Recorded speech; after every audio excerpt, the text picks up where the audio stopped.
Hi, welcome to the show Nuggets with Naveen, a show to showcase innovative people, their innovations, and the impact it's creating. Today we have Arunabh Choudhary, an attorney, a partner with Juris Corp, a law firm. Welcome Arunabh onto the hot seat. Hi Arunabh, welcome to the show Nuggets with Naveen. Thanks, Naveen. Your name of the firm, Juris Corp, it sounds very interesting, and it's also mystic. Can you tell us something about your firm? Juris Corp started in 2000. You are right on the name side. Thanks for noticing that.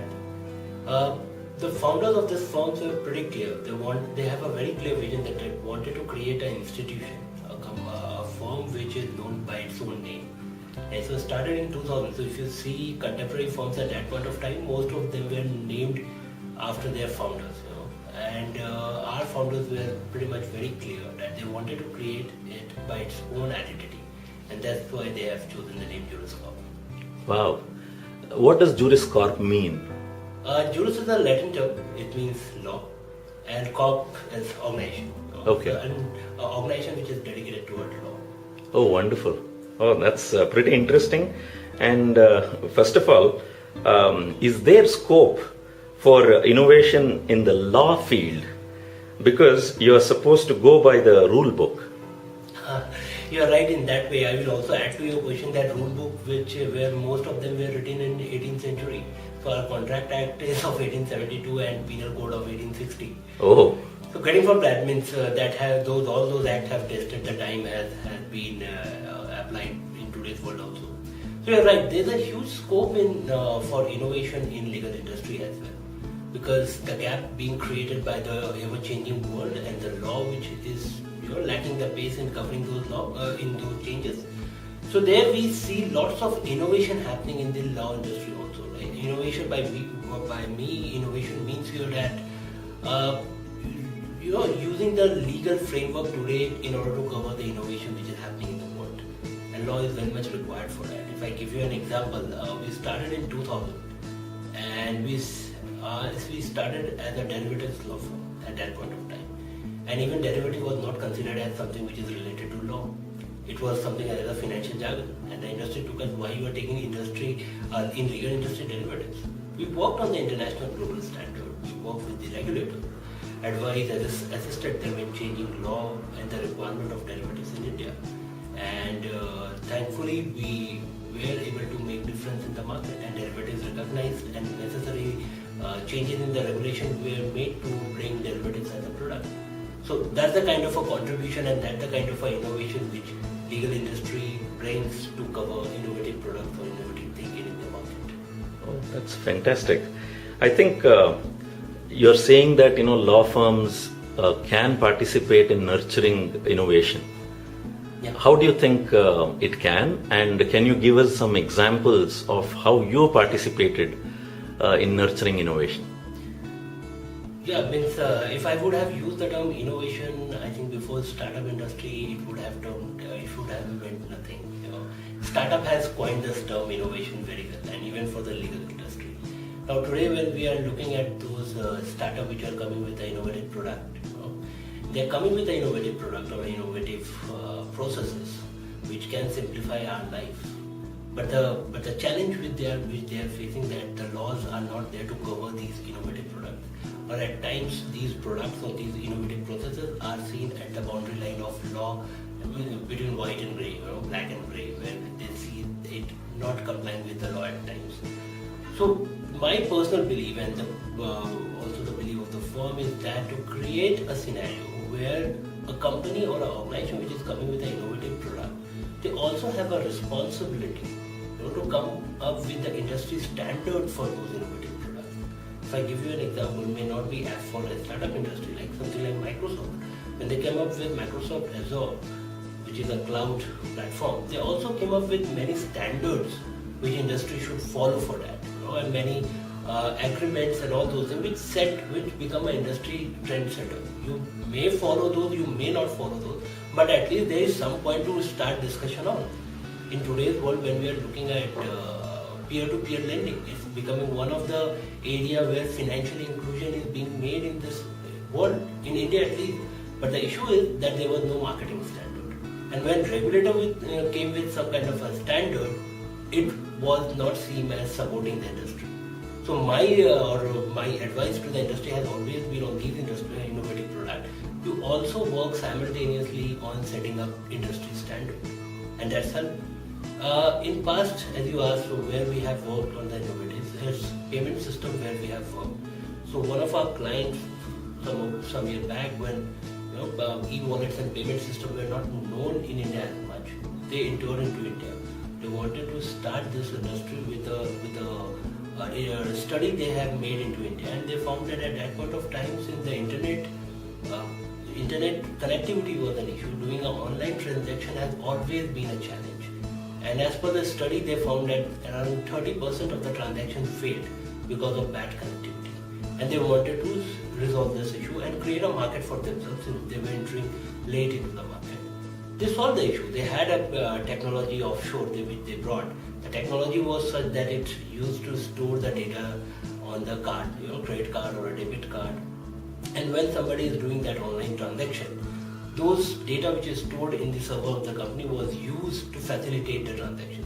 So what a consumer will see, just put a one PIN number and then every data was stored somewhere, retrieved from there, the transaction was done. The chances of failure became this. But the Indian regulatory standard, the Reserve Bank of India asked these companies not to store card data. You can't store credit card details and all those things. So we helped them around this. We created a structure where, and that was supported by the technology developed by them, that crucial card data which were not to be stored by anyone other than the card owner, that was stored in their mobile itself. And the rest of the things was stored offshore or somewhere in the database or their server. When a PIN number was put in, the crucial data retrieved from the mobile phone itself, it was matched with the data saved in the server, and the transaction was done. Yeah, they took care of the data privacy and any kind of threat of cyber attack and all. But that's how the kind of innovation, this fits in with the RBI regulation as well. So there we were able to advise them and create something which was similar to what they were thinking, but complying with the Indian regulation as well. Wonderful. Oh, that was pretty innovative and gave rise to something new. Yeah. Right? And you dealt through the policies. And ensuring that the compliance was there. Yeah. That's fantastic. Actually, your field is very interesting that, you either deal with black or white, and while majority of the day-to-day activities might fall under gray, but your responsibility is to shift it either to black or white. And, interestingly, people use innovation and inventions interchangeably. Right. Is there a black and white of this? Well, see, invention for me, if I can say, is more like a uniqueness and nobleness, whereas innovation will be more from creating a new procedure, a sophisticated procedure, disruptive procedure. If I may just give you an example, that invention of telephone by Graham Bell was invention, and innovation was done on the same product by Apple. They innovated that product into and adding many other various things into it. So that's the difference. Graham Bell to Apple is the invention to innovation. Wonderful. That's a great example. And in fact, Apple has been redefined. Earlier, we used to think it was a fruit, but today I think when you say Apple, people think it's an iPhone. So, in terms of, as a law firm, is it a law, generally as a law, is it an impediment to innovation or is it an accelerator to innovation? I will say both, because while law is required for innovation, innovation by itself doesn't define whether it's good or bad for humanity. So law is required to plug in the good one and remove the bad ones, right? So for those bad ones, it may seem as an impediment. But for good ones, law has enough scope and room to alter itself to take care of that and start implementing those in our world. So I think it's both depending on from which side you're looking at it. Oh wow, this is like very diplomatic, and I go with I think it can be an accelerator because law is like a hurdle.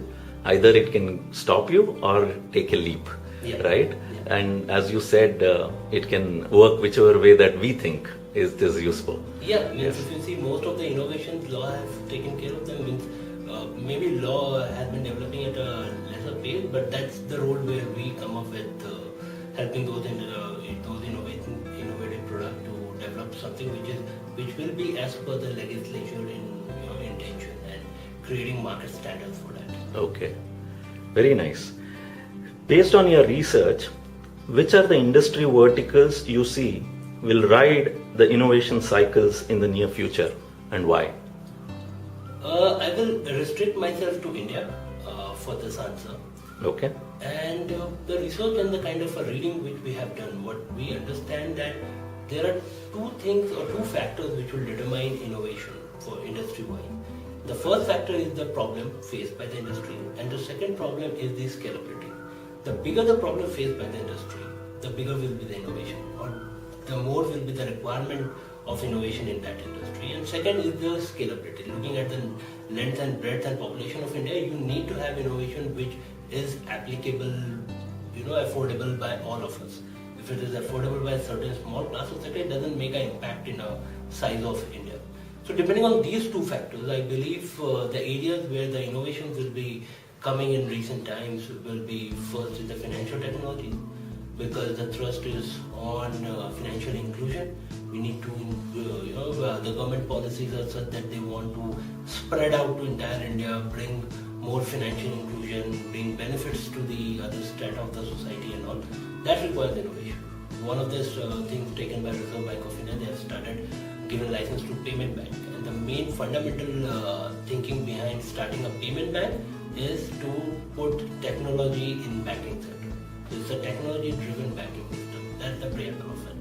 So looking at that, and it will have a huge impact with the population of India. So I think financial sector is one of the areas where the problem is bigger and innovation, more and more innovation is required, and with huge scalability opportunities. Second, I believe is health technology. Again, looking to the size of India, the health issues are huge. Our government requires those kind of innovation to serve its people. And I believe by 2020, the Indian health industry will be around 280 billion industry, and it requires innovation to reach out to people. So that will be the second area where it will fall in. And the third, I believe, is transport.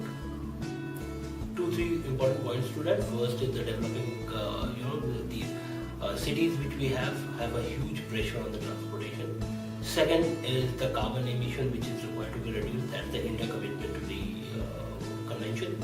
And third is safety, the kind of a safety standard we're looking at. So there's again a huge opportunities for innovation, and we believe that these three sectors will see innovation, and those innovations which can be replicated or can be applied to a large scale.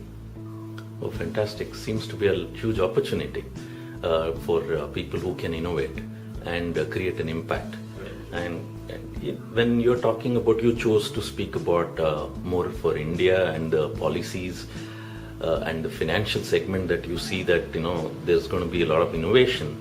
So do you think demonetization itself is an innovation? It is. It is. Means again, I'll say which side you're looking at. But for innovators, yeah, it's a great opportunity. It has opened the door for companies which were striving in the financial technology sector. Means I won't take name, but there are companies whose valuation has grown by more than 20-30% because of the demonetization just in 2-3 days. So it seems like it's a great opportunity for companies which are looking into a low-cost financial opportunities where the people are able to transact more. It's also an opportunity for simplifying the process. Currently, we require a bank to do, you need to have a branch. Everyone need to visit a branch, at least in the rural area. Lots of things can be done there on the technology, especially when Aadhaar is being linked to the bank account. The opportunities are tremendous, from both the government and the consumer side. So it's companies approve how to how they are going to tap these opportunities, how to make the use of Aadhaar in such a way that people can transact in rural areas who are illiterate but can understand the basics of technology. Yeah, I think it is so true that there's a huge change happening.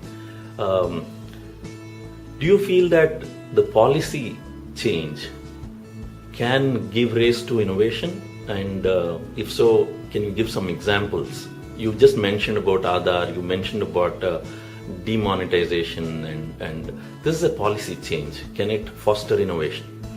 Certainly it will. When you look at the intention of the Indian government right now with Stand Up India, with Digital India, there's a huge policy change. And apart from the policy change, there's a huge mindset change which they are bringing into this country. With policies to drive things, where you are putting a thrust on a Digital India, where entrepreneurs, young innovators are looking to create products which will be valued in this country. These policies changes a lot with them. They are looking for these opportunities. I have been working with one of a company which is looking for creating a platform where most of the things can happen just by using your thumb. You can make payment to A, take payment from A, or do lots of other things on your mobile phone. So developing smartphone, push of Digital India and Stand Up India will work a great policy change for India to start up with innovations. Yeah, I think one example now that we are all going through is the introduction of GST. It is a radical change, and it's going to disrupt the regular way of doing things.